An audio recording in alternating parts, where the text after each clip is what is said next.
J.K. Yadav Films present.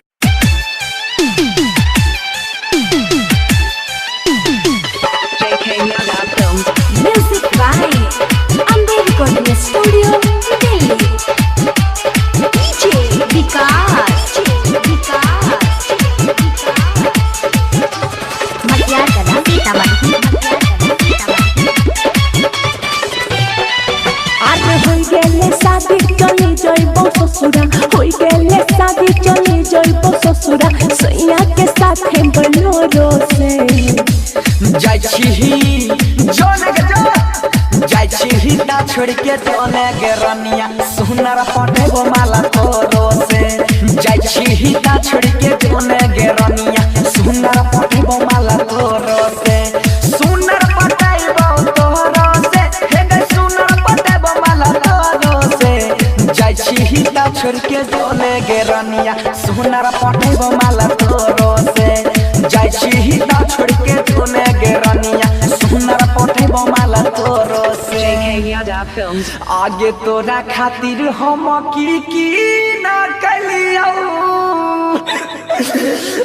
आगे निकाल गेलियै घरों से जो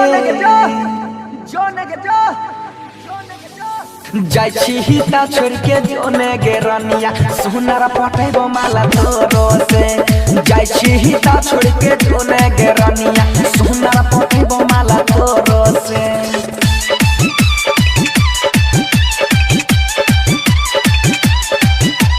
DJ Vikas.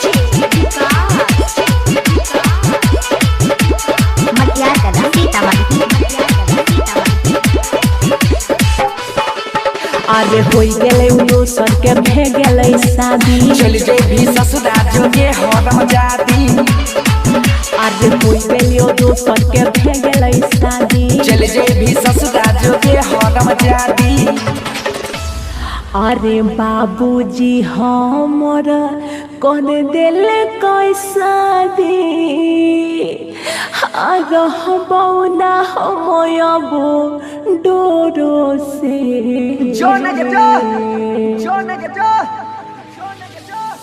जाइछी ता छोड़ के जोने गे रनिया सुनर पटेबो माला तोरो से जाइछी ता छोड़ के जोने गे रनिया सुनर पटेबो माला तोरो से सुनर पटेबो तोरो से हे गे सुनर पटेबो माला तोरो से जाइछी ता छोड़ के जोने गे रनिया सुनर पटेबो माला तोरो से जाइछी ता छोड़ के जोने गे रनिया सुनर पटेबो माला तोरो से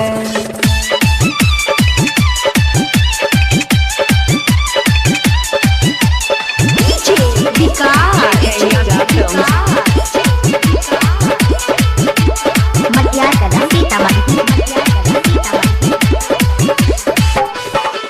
अरे सुनहेरे छोड़ा करे न बदमाशी जियो दीवाना लगाई ले बमासी सुनहेरे छोड़ा करे न बदमाशी आगे जियो दीवाना लगाई ले बमासी सुन रे मजनुआ देखी के तोहर हालत अरे भिजो छया जरा लोरो से